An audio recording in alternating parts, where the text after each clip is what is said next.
Acharya Shri Vijay Vallabh School, Pune brings to you a webinar on Azadi Ka Amrit Mahotsav, celebrating 75 years of independence, which is enjoyed by us because of the outstanding deeds done by the unsung heroes. To know about the honor and pride of Paramveer Chakra recipient, to know more about the life of Indian Army, their discipline and their dedication by our speaker Shahaji Patil. To keep patriotism alive in the youth, our chairman Shri Subhashji Parmar has inspired and guided us. To know the glorious history of its people, culture and achievements, to support the spirit of nationalism and keep the tricolor high, let's begin with our today's interesting webinar.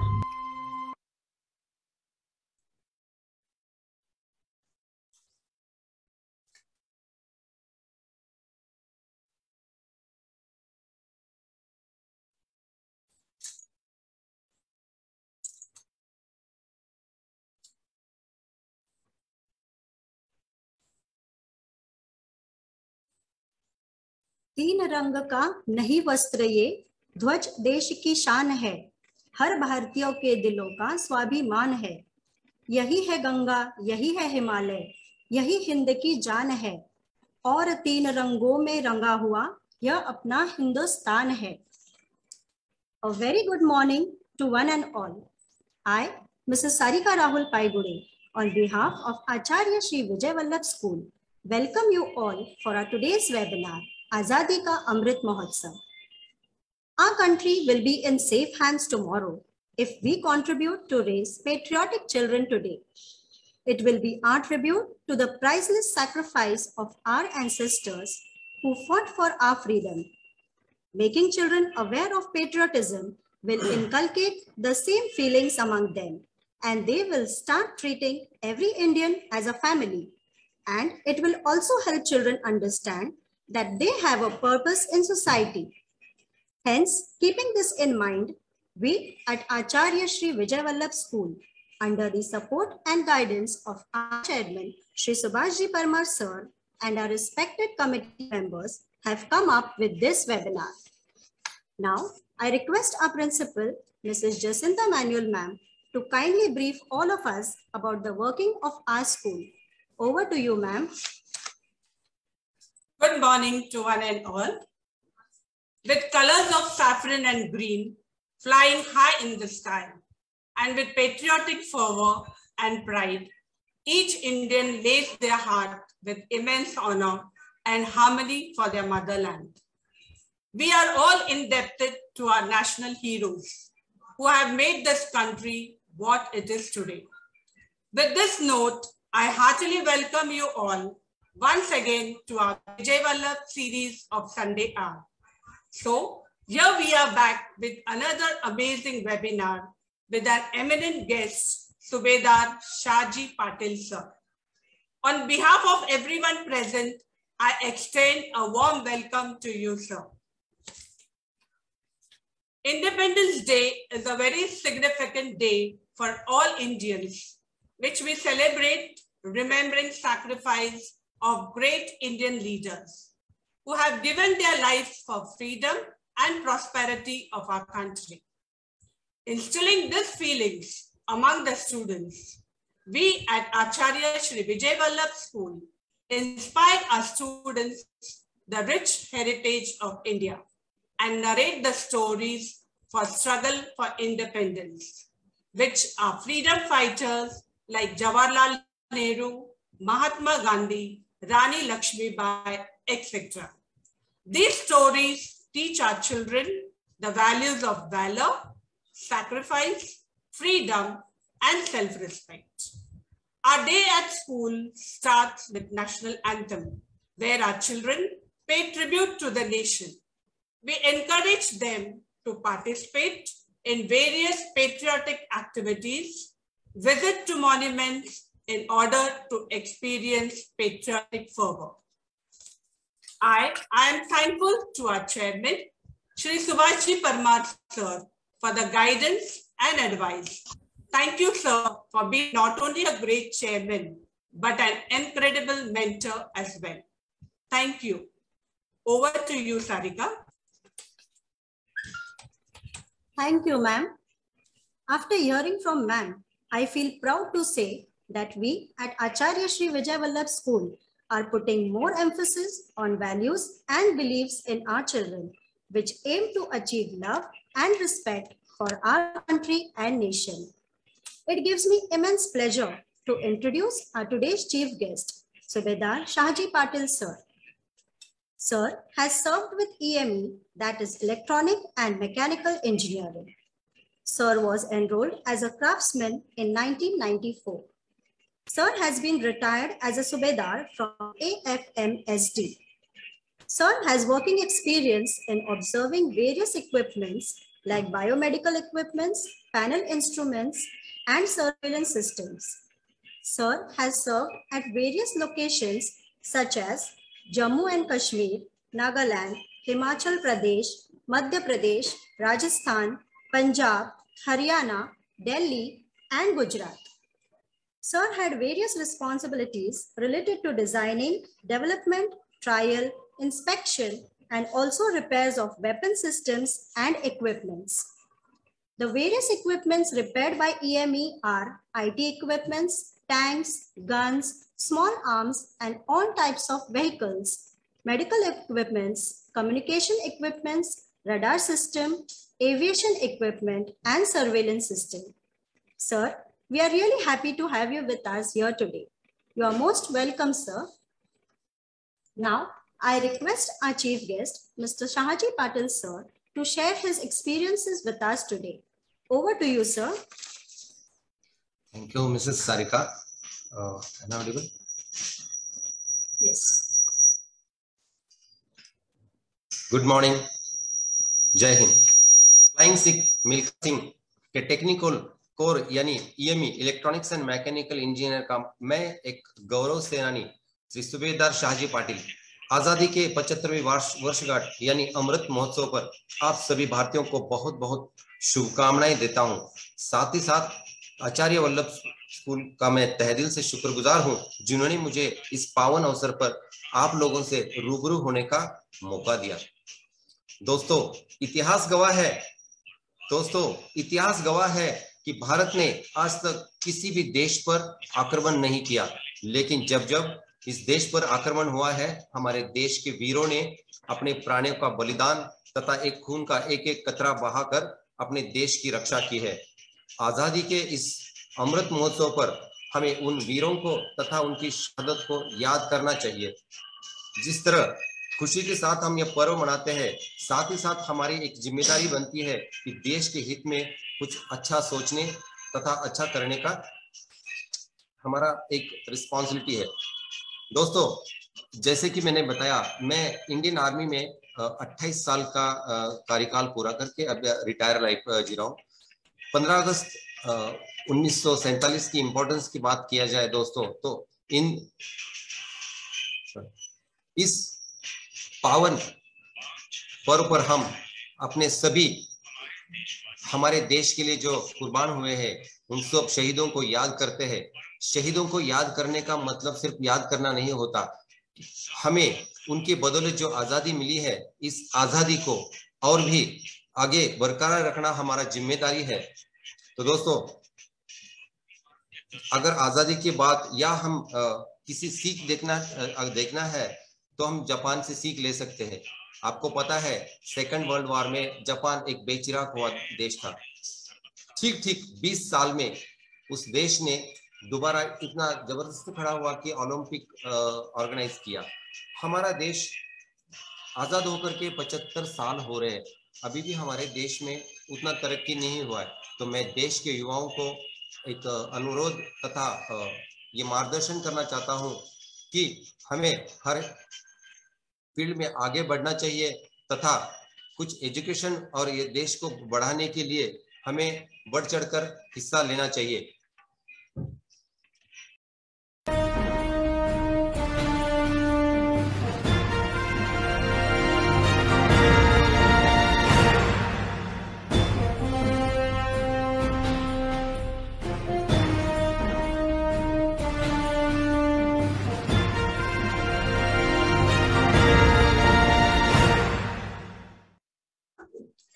once again a very good morning to all our viewers who are connected to us on Facebook Live for this inspirational webinar on Azadi Ka Amrit Mahotsav.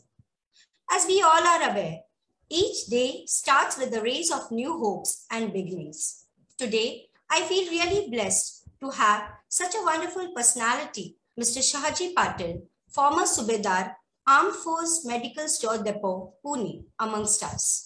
Azadi Ka Amrit Mahotsav is the reflection of India's socio-cultural, political and economical identity.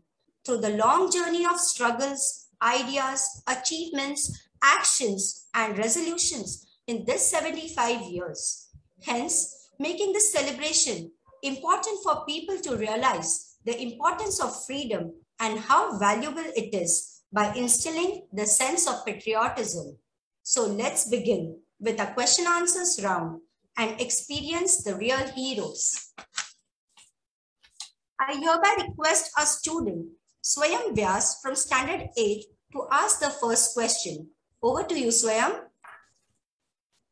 Good morning, sir. My name is Swayam Vyas. I study in 8B. I would like to ask one question. Sir, could you please express your views regarding 75th Independence Day? Indeed, a nice question, Swayam. Sir, जैसे कि हम जानते हैं, इस साल हम आजादी का अमृत महोत्सव मना रहे हैं. प्लीज हमें इसके बारे में विस्तृत में बताइए. Over to you, sir. Thank you. दोस्तों, अब 15 अगस्त तो हम हर साल मनाते हैं. इस बार 15 अगस्त हम अमृत महोत्सव के रूप में मनाने जा रहे हैं, क्योंकि हमें सबको पता है देश को आजाद हुए 75 साल हो रहे हैं. यूं तो 75 साल का जो अमृत महोत्सव है, ये 12 मार्च 2021 से शुरू हुआ है साबरमती के आश्रम से, और ये 15 अगस्त 2022 तक चलना था, लेकिन इसको अब एक्सटेंशन किया गया है. एक्सटेंड अगस्त 15 2023 तक होना है. आजादी के लिए शहीद इस अमृत महोत्सव को कुछ 5 थीम्स में बनाया गया है. सबसे पहले तो आजादी के लिए जो अनसंग गुमनाम नायक थे, उनके स्मरण में कुछ, जैसे कि सुभाष चंद्र बोस, इस तरह के कुछ गुमनाम नायकों के स्मरण में मनाया जाएगा. दूसरा थीम है 75 वर्ष के ऊपर विचार, आइडिया एट 75. देश को आकार यानी मेक इन इंडिया का जो कॉन्सेप्ट चल रहा है, उसके ऊपर दूसरा थीम है. तीसरा थीम है प्लेज एट 75. व्यक्ति, संस्था, समूह तथा ऑर्गेनाइजेशन इसमें पार्टिसिपेट कर सकते हैं, जो कि 2047 तक इसका चलना है. आगे जो अमृत 25 साल होने हैं 2047 तक, इसके ऊपर एक प्लेज एट 75 होना है. उसके बाद है एक्शन एट 75. ये एक्शन एट 75 एक समर्पण के ऊपर है. लास्ट है 75 वर्ष की उपलब्धियां. इसमें हमारे 5000 साल का जो इतिहास था, वहां से लेके भारत का जो स्वतंत्र 75 साल हुए, इसके बीच में जो उभरता हुआ भारत है, इसके ऊपर ये 75 वर्ष का जो अमृत महोत्सव मनाया जा रहा है. हम सब लोग देख रहे हैं 13 तारीख से लेके 15 तारीख तक हर गांव, हर जगह, हर सिटी, हर राज्य में आप बच्चों को, लोगों को तिरंगा लेकर के जुलूस निकालते हुए आप देख पा रहे हैं. लोग धूमधाम से इस पर्व को मना रहे हैं. Thank you.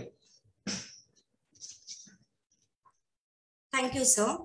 Indeed, Independence Day is significant as it commemorates the valor and spirit of the freedom fighters who fought for the nation. Now, we move on to our next question.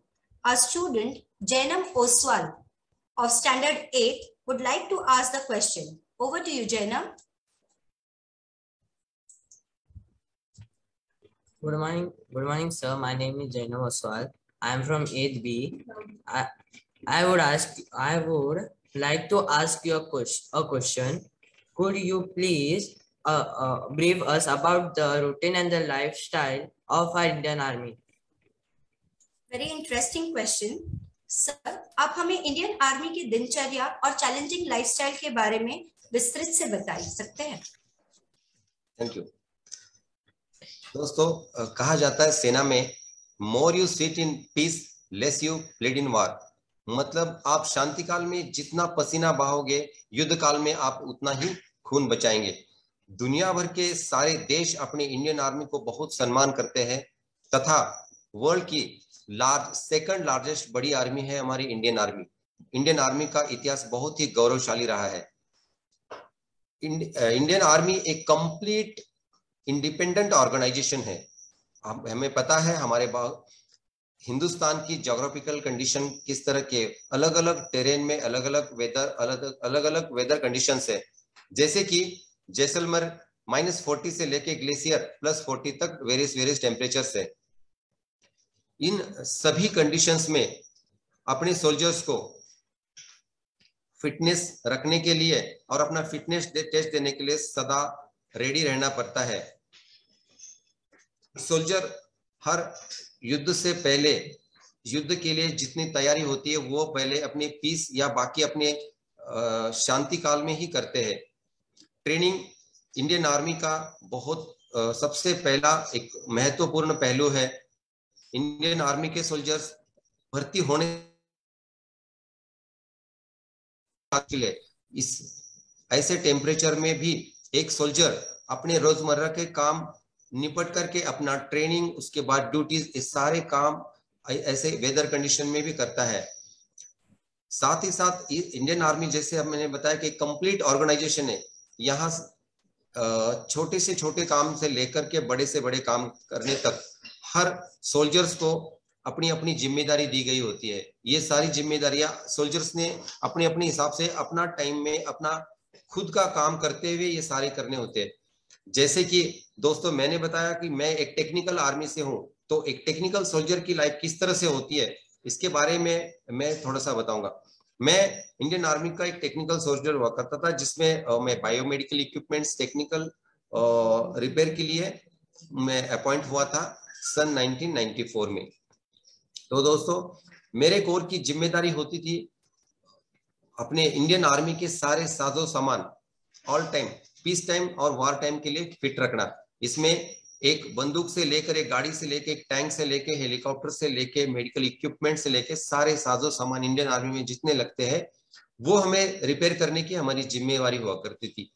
तो Indian army के जो technical core का इतिहास बहुत ही गौरवशाली रहा है। तो दोस्तों इसके रिगार्डिंग एक वीडियो हम दिखाना चाहेंगे। मैम वीडियो प्ले कीजिए प्लीज।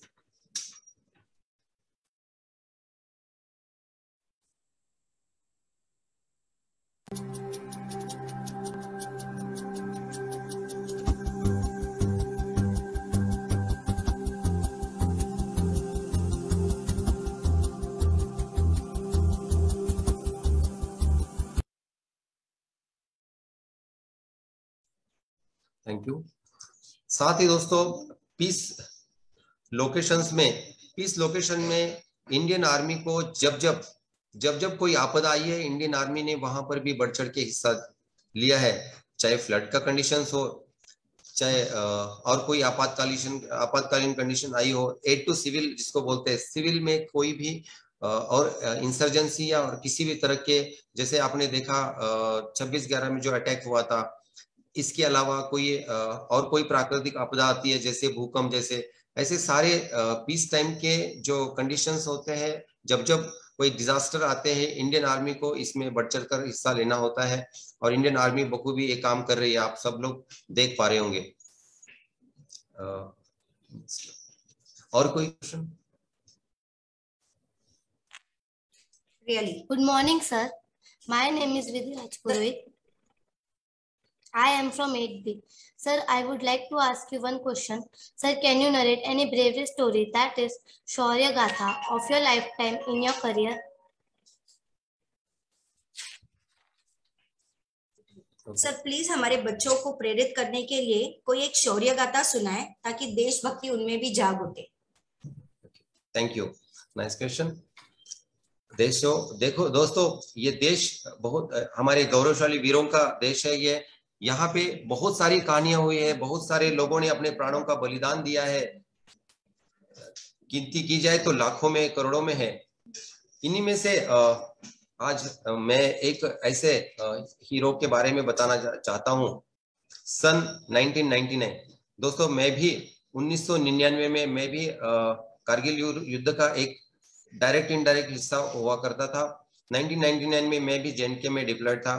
ऐसे जगह पे कारगिल के जो 4 हीरो थे, 2 सिपाही थे और 2 ऑफिसर्स थे, उसमें से ही एक सूबेदार मेजर योगेंद्र सिंह यादव, इनकी कहानी हम सब ने सुनी है, देखी है, उसी को मैं एक बार थोड़ा सा नरेट करने की कोशिश करूंगा।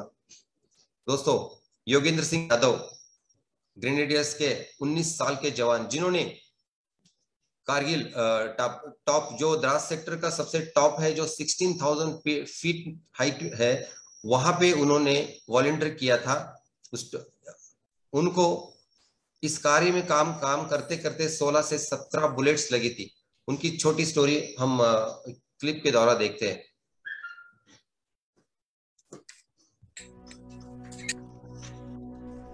Subedar Major Yogendra Singh Yadav joined the army at a mere age of 16 as a part of 18 Grenadiers. He was awarded the Paramveer Chakra at the age of 19 years for his exceptional courage and grit shown in the Kargil War. He is the youngest and one of the 3 living awardees.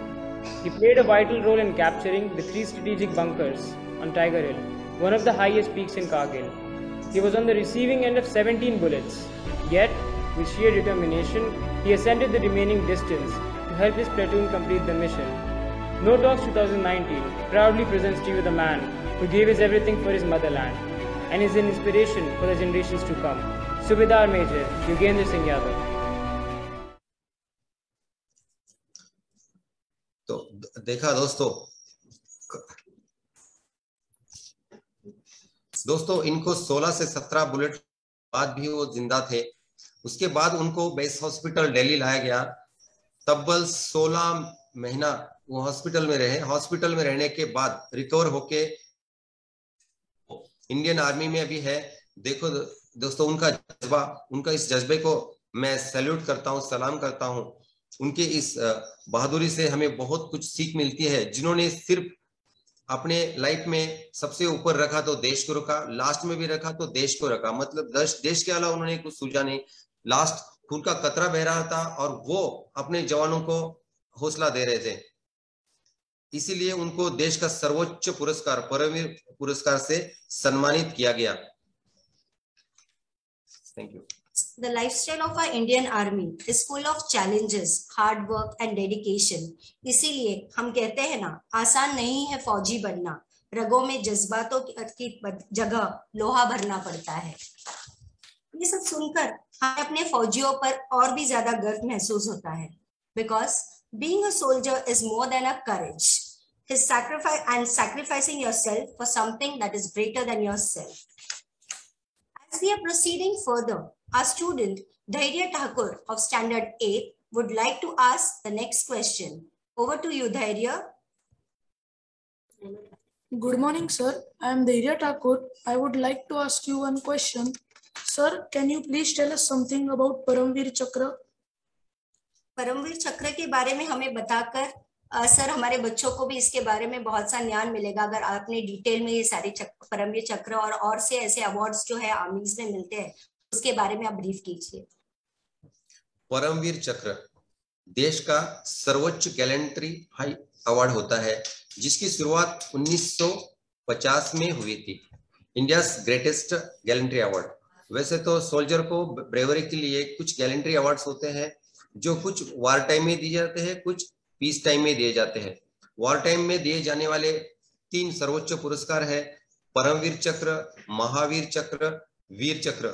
Same peace time में gallantry awards है 3 जो भी वीरता के लिए मिलते हैं, अशोक चक्र, कीर्ति चक्र और शौर्य चक्र। अशोक चक्र, कीर्ति चक्र, शौर्य चक्र ये सोल्जर्स को भी मिल सकते हैं, पैरामिलिट्री फोर्सेस को भी मिल सकते हैं और सिविलियंस को भी मिल सकते हैं। उनको अपने असीम साहस के लिए ये पुरस्कार दिए जाते हैं, या किसी की जान बचाने पर या देश के हित में कुछ अच्छा कार्य करने के लिए यह पुरस्कार दिया जाता है।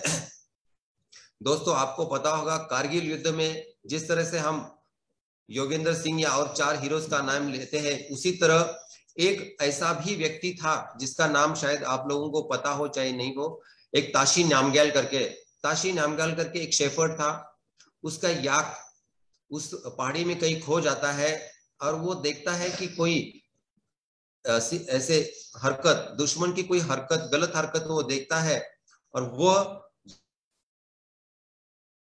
संपर्क तोड़ के कुछ इस तरह से हरकत करने को चाहता, लेकिन ताशी नामग्याल का सतर्कता और देश के प्रति जो प्यार था उसकी वजह से हम कारगिल वार में विजय पा सके। तो दोस्तों, इस तरह से जो हमें सिर्फ सैनिकों को भी नहीं, असैनिक लोगों को भी पुरस्कार मिलते हैं, लेकिन परमवीर चक्र यह देश का सर्वोच्च पुरस्कार है जो सिर्फ वीरों को मिलता है।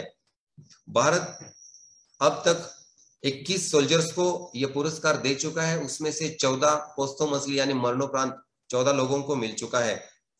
सबसे पहला पुरस्कार पाने वाले मेजर सोमनाथ शर्मा, जो 1947 के बैटल ऑफ बड़गाम में शहीद हुए थे। बाद में वो कुमाऊं रेजिमेंट से बिलोंग करते थे। बाद में उनके लड़की को यह पुरस्कार दिया गया उनके मरणोपरांत।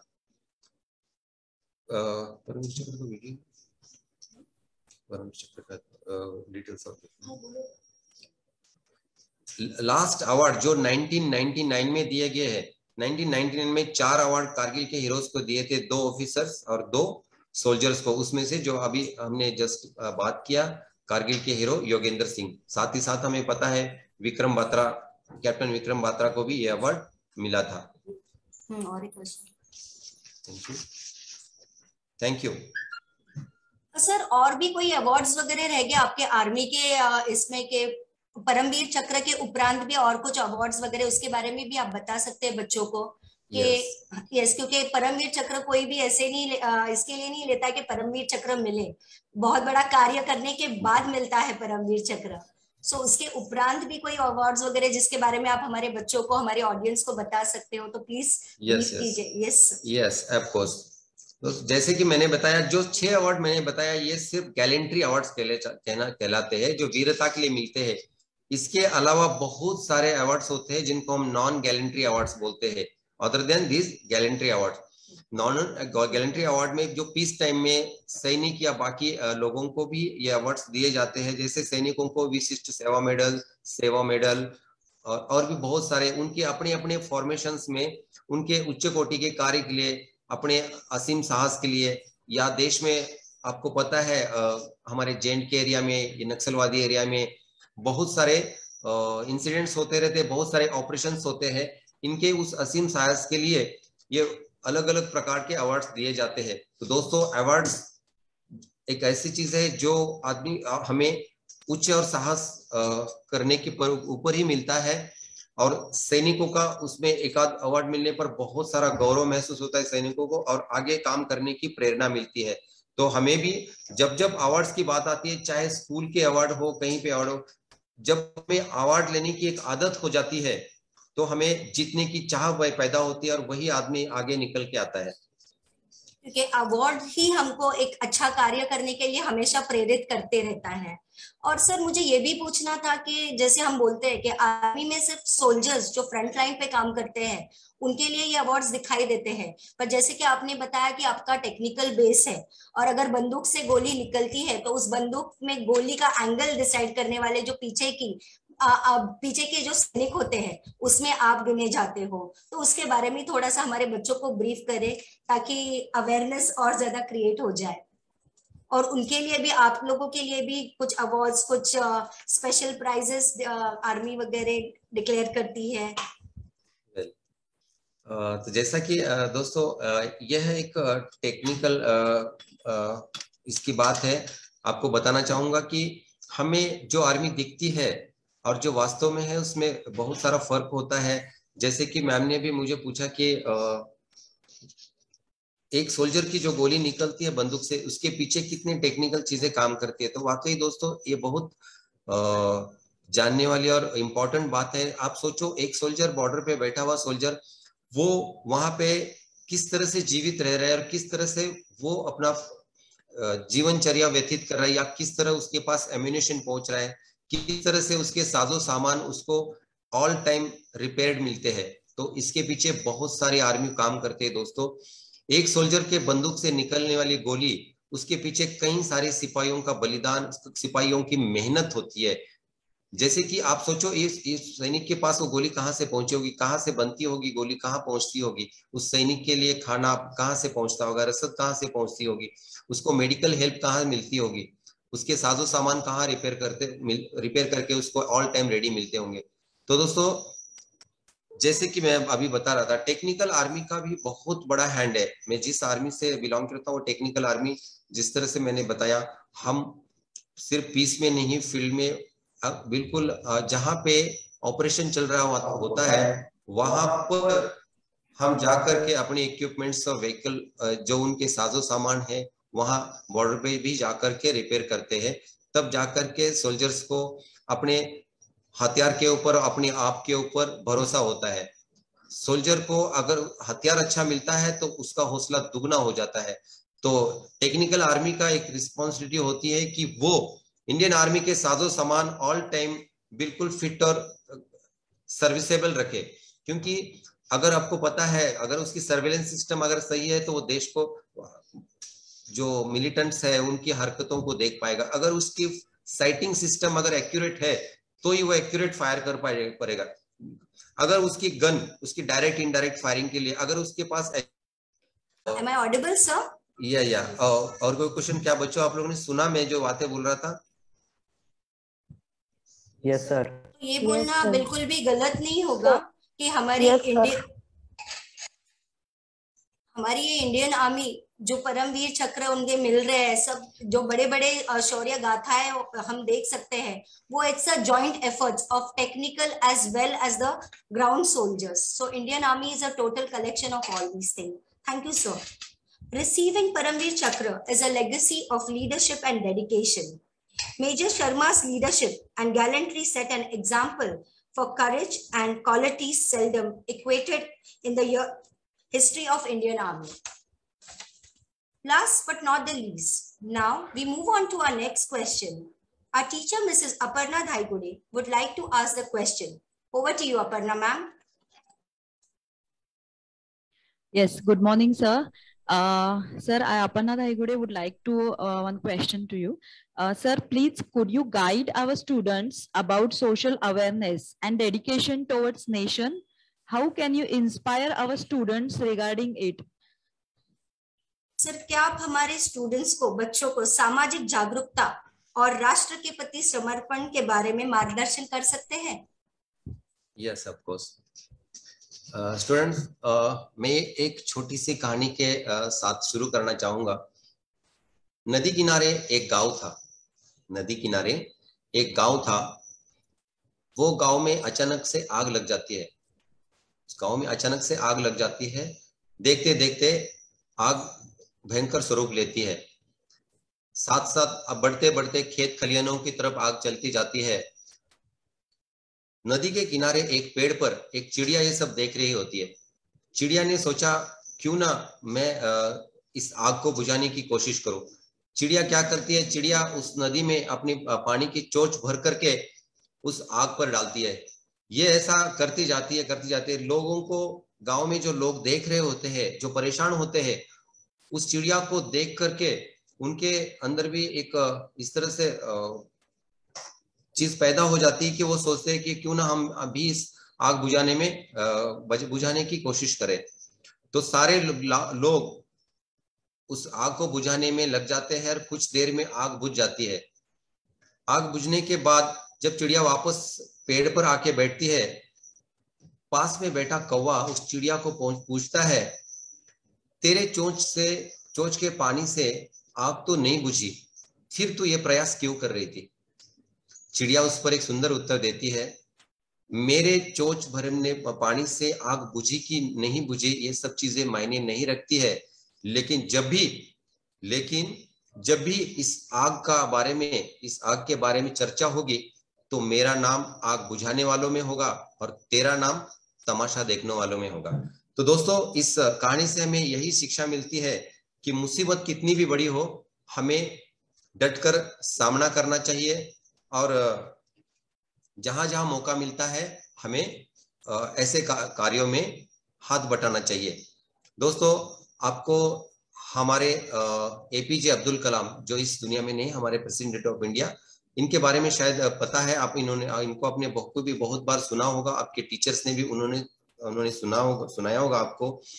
उन्होंने बताया था एक सक्सेस मंत्रा के लिए उन्होंने कुछ 2-4 चीजें बताई थी कि जिंदगी में सक्सेस होना है तो कोई बड़ा लक्ष्य रखिए, जिंदगी में सक्सेस होना है तो कोई बड़ा लक्ष्य रखिए, उसके बाद उस लक्ष्य के लिए बहुत सारा नॉलेज हासिल कीजिए, साथ ही साथ आपको हार्डवर्क भी करना है और जिंदगी में कभी हार नहीं माननी है।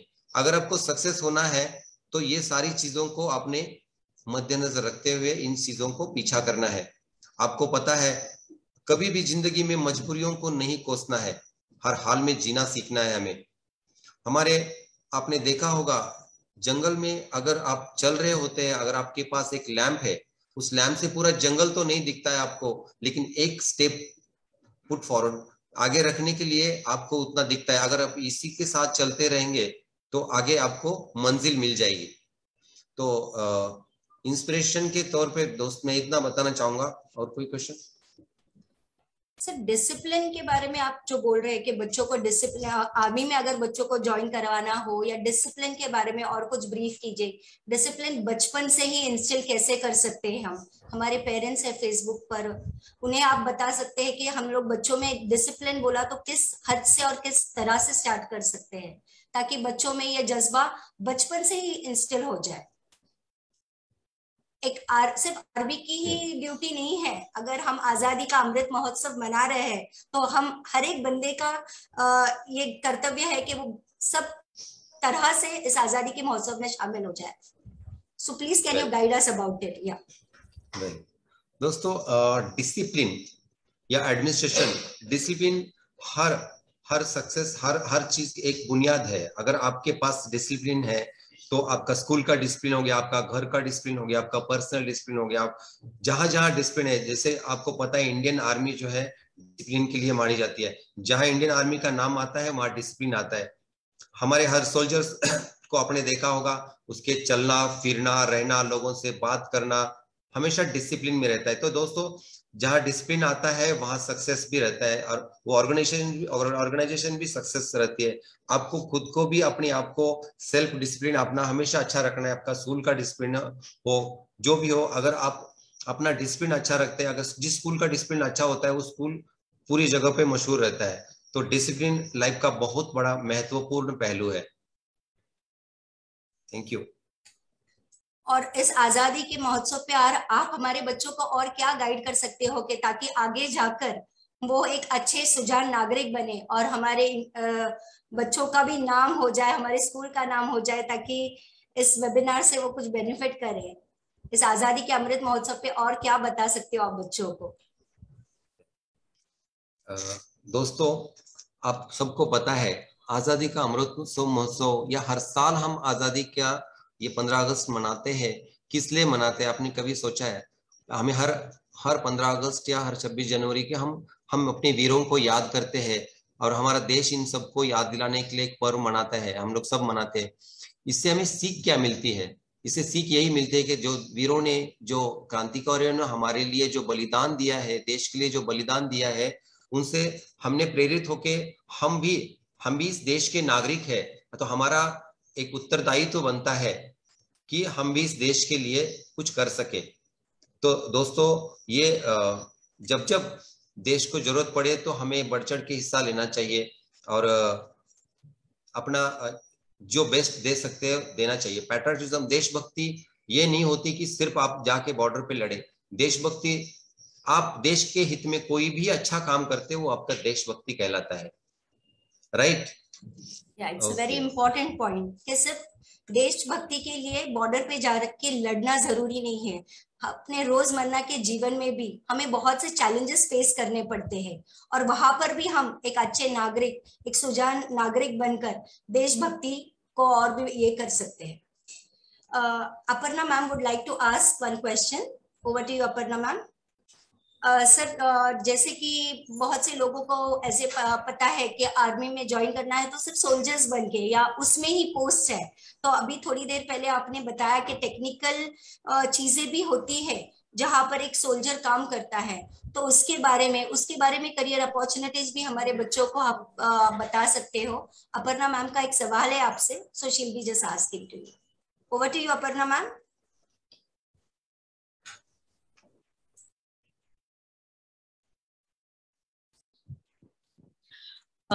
येस सर, जसं की तुम्ही म्हणालात की तुमची टेक्निकल बॅकग्राऊंड आहे, तर जनरली स्टुडंट्सला किंवा सगळ्यांना असंच माहित असतं की सोल्जर्स आणि ते लोक जास्ती पुढे येतात, तर की इंडियन आर्मी टेक्निकल रोल आणि ह्या सगळ्या तुम्ही तसं व्ह्यू मध्ये सांगितलंय, पण तो किती इम्पॉर्टंट आहे त्याच्याबद्दल अजून थोडंस सांगू शकाल का, एखादा एक्झाम्पल देऊन वगैरे, की मुलांना जरा इन्स्पिरेशन मिळेल आणि म्हणजे ते प्रेरित होऊन त्यांना पण जरा माहिती मिळेल की टेक्निकली पण किती असतं करण्यासाठी, आणि ते एक डेडिकेशनच असतं इंडियन आर्मीसाठी. तर सर प्लीज तुम्ही थोडंसं सांगू शकाल का त्याबद्दल? Yes definitely. तो स्टूडेंट्स, जब भी हम भर्ती की बात करते हैं, आपको जब भी आपको भर्ती होना होता है, आपके इफिशियंसी के हिसाब से आपको इंडियन आर्मी में इनरोल किया जाता है, राइट। आपकी इफिशियंसी, आपके एजुकेशनल एफिशिएंसी, आपकी फिजिकल एफिशिएंसी। अगर आपको इन्फेंट्री जैसे फाइटिंग फोर्सेस में भर्ती होना हो तो आपको थोड़ा फिजिकल अलग टाइप का होता है, और टेक्निकल आर्मी के लिए थोड़ा सा कहीं रिलैक्सेशन होता है, लेकिन टेक्निकल आर्मी के लिए आपको एडिशनल क्वालिफिकेशन वगैरह का जरूरत पड़ता है, क्योंकि आपको आगे जाकर के इंडियन आर्मी का जो टेक्निकल सपोर्ट है बहुत ही इंपॉर्टेंट सपोर्ट है। आप सोचो, इंडियन आर्मी के जितने व्हीकल इक्विपमेंट्स या सर्वेलेंस सिस्टम हो गया, कम्युनिकेशन सिस्टम हो गया, इन सबको अगर आपको रिपेयर करना है तो आपके पास उतना एजुकेशन क्वालिफिकेशन या उतनी टेक्निकल इफिशियंसी आपके पास होनी चाहिए। डेफिनेटली ये कोई बहुत बड़ा काम तो है नहीं। अगर आप इंडियन आर्मी का हिस्सा बनना चाहते हैं तो आपको ये प्रोसेस शुरू से रखना होगा। आपको शुरू से अपने फिजिकल फिटनेस रखने होंगे और अपना जनरल नॉलेज और बाकी चीजें आपको अपडेट रखनी होगी। सोल्जर्स, आप सोचते हो कि सोल्जर्स बनने से पहले आपको अपना फिटनेस भर्ती होने के लिए सबसे पहले अपने आप को उतना फिट रखना होगा, अपने फिटनेस टेस्ट देना होगा, टेस्ट पास करने होंगे, तभी जाकर के आप इंडियन आर्मी में एनरोल हो सकते हैं। आपका एजुकेशनल टेस्ट जो एग्जाम होता है, इस एग्जाम को आपको अपने पास करना होता है, फिजिकल टेस्ट होते हैं वो अपने पास करने होते हैं। बाकी टेक्निकल आर्मी भी उतनी ही रोमांचकारी है जितनी इंडियन आर्मी की जो फाइटिंग फोर्स रोमांचकारी है। ओके, येस, अगदी बरोबर म्हटलं sir. Indian army is the package of intellectual, physical, mental health. तो बच्चों को अगर इंडियन आर्मी में भर्ती होना है तो ये सारी एरियाज पे फोकस करना बहुत जरूरी है, फिजिकली, मेंटली, इंटेलेक्चुअली। जैसे सर ने हमें एक शौर्य गाथा बताई थी, तो हम लोग before we finish with the question answers round, हम ये क्लिप देखेंगे and then we move on to the next session. Bharat के वीर सैनिक मेजर सोमनाथ मायूर रेजिमेंट के 4वीं बटालियन के इंचार्ज थे, जिसे श्रीनगर के तरफ शिफ्ट किया जा रहा था। लेकिन उस समय उनका दाहिना हाथ प्लास्टर के सांचे में था, लेकिन फिर भी वो अपने कंपनी के साथ चले गए। वहाँ जब उनकी बटालियन की भिड़ंत वहाँ के माओवादियों से हुई, जो उनसे बड़ी संख्या में थे। ऐसे समय में भी उन्होंने अपने बटालियन को बहादुरी से लड़ने का आदेश दिया। जब भारी आताहतों ने कंपनी की फायरिंग शक्ति पर प्रतिकूल प्रभाव डाला तो शर्मा जी ने लाइट मशीन गन चलाने वाले अपने लोगों को गोला बारूद वितरित करने का कार्य संभाला। माओवादियों के साथ लड़ते वक्त उनके पास गोले बारूद के ढेर पर एक मोर्टार का गोला फट गया। इससे पहले कि वो अपनी चोटों के कारण दम तोड़ देते, उन्होंने अपनी ब्रिगेड के मुख्यालय को एक संदेश भेजा। दुश्मन हमसे सिर्फ 50 गज की दूरी पर है, हम भारी संख्या में हैं। मैं 1 इंच भी पीछे नहीं हटूंगा, लेकिन अपने आखिरी दम तक और आखिरी दौर तक लड़ूंगा। उनकी ऐसी शहादत देखकर उन्हें परमवीर चक्र से सम्मानित किया गया। सो ये क्लिप देखकर हमें इतना ही समझना है कि हालात कोई भी हो, पर हमारा जज्बा स्ट्रांग होना चाहिए। सिचुएशंस हर हिसाब में हमें डटे रहना है। With this, we come to an end of the question answers round. I hope today's webinar has really enlightened everyone. Our Indian Army has always inspired us to be the best. We look on to them not only to protect our nation, but also for their impeccable qualities that make them stand out from everyone else. And we celebrate the 75th Independence Day to show our solidarity towards our nation. Jai Hind. Now, I hand over to Jacinta ma'am.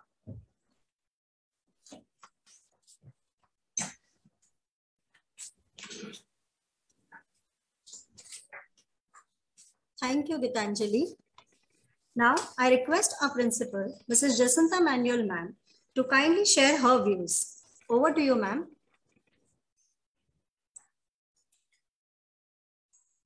Thank you, sir. Sir, your hard work and dedication towards our nation is appreciated. We are one. Let's all be proud of our beloved nation. We all have to be collectively strive to make India vibrant and strong. Happy independence to one and all. Over to you, Sarika, for the vote of thanks. Thank you, ma'am. Now, I would like to offer my heartfelt thanks to our today's chief guest, Mr. Shahaji Patil sir, for sparing his valuable time with us. Sir, thank you so much for your service to this country and sharing your valuable thoughts with us and making this webinar wonderful.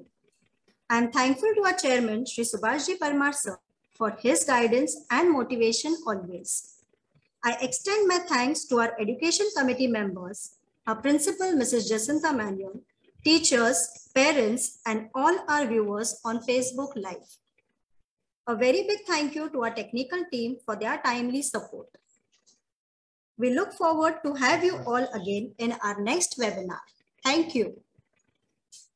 Acharya Shri Vijay Vallabh School, Pune, India. Thanks all our viewers for giving their overwhelming response.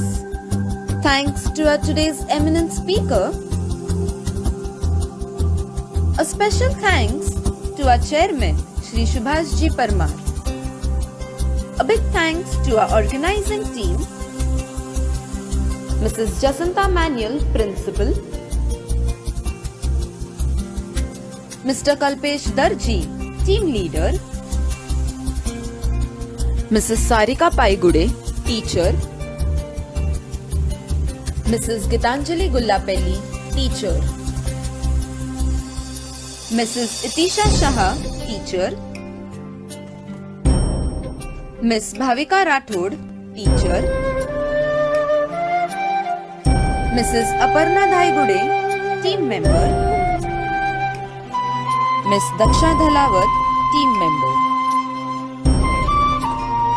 Once again, thank you all. Thank you all the viewers for watching this webinar. We look forward seeing you next Sunday for yet another interesting webinar. Till then, stay tuned. Thank you.